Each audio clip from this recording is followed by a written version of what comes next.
Rewa police ने नशे के अवैध कारोबार पर एक और बड़ा वार करते हुए 24 लाख रुपए की नशीली दवाइयों के जखीरे के साथ 3 तस्करों को गिरफ्तार किया है।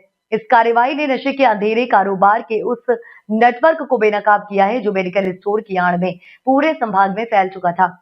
इस पूरे नेटवर्क का मास्टरमाइंड कोई और नहीं बल्कि वही मनोज गुप्ता है, जिसे पिछले साल रीवा पुलिस ने 52 लाख की नशीली कफ सिरप के साथ गिरफ्तार किया था। एक बार फिर वही कुख्यात सप्लायर कानून के शिकंजे में। गिरफ्तारी के बाद उगले बड़े राज। पुलिस रिमांड में आरोपी ने चौंकाने वाले खुलासे किए हैं।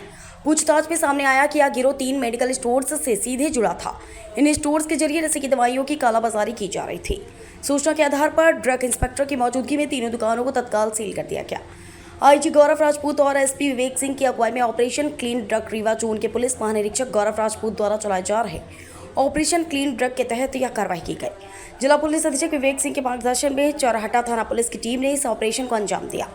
तकनीकी टीम का शानदार योगदान। पुलिस टीम की साइबर और तकनीकी टीम की सतत निगरानी और इनपुट्स के आधार पर गिरोह के अन्य सदस्यों को भी चिन्हित कर लिया गया है। पुलिस सूत्रों की माने तो यह पूरा नेटवर्क कई जिलों तक फैला हुआ है और एक एक कर सभी पर शिकंजा कसने की रणनीति तैयार हो चुकी है।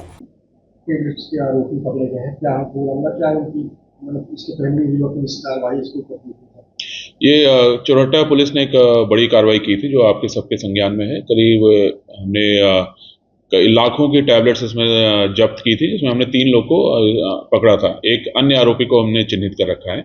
जो इसमें एक आरोपी पकड़ा गया मनोज गुप्ता, उसका पहले भी कोतवाली में एक अपराध उसमें दर्ज हुआ था जब उसके यहाँ से 52 लाख रुपए की नशीली दवाएं उसके यहाँ से जब्त की गई थी और उसमें एनडीपीएस का प्रकरण उसके विरुद्ध जब्त करके और इसको जेल भेजा गया था। और जेल से जमानत पे आने के बाद इसने कुछ समय बाद फिर से इस प्रकार के घटनाक्रम स्टार्ट कर दिए थे, जिसकी जानकारी मिलने पे इसमें हमने इस प्रकार से कार्रवाई की है। इसकी दुकान को भी हमने सील किया है, सर्च किया है और इसके लाइसेंस कैंसिलेशन का भी हम कार्रवाई कर रहे हैं। कितनी गोदाम है सर, कितनी दुकान है सर, किस नाम पे? इसकी खुद के नाम से खुद के उससे एक लाइसेंस दुकान है और एक अन्य सहयोगी के तरफ से इसकी एक अन्य दुकान संचालित कर रहा था, जिसकी वजह से जिससे वो माल वगैरह मंगवा रहा था। सब किस तरीके से ला रहा था, ट्रांसपोर्ट से कैसे सप्लाई कर रहा था? ये एक मेडिसिन कंपनी से किसी अन्य एजेंसी के नाम पे ये मंगवा रहा था और जिसके बाद यहाँ पे आने के बाद इसको अपने जो नशे के अन्य जो इसके साथी हैं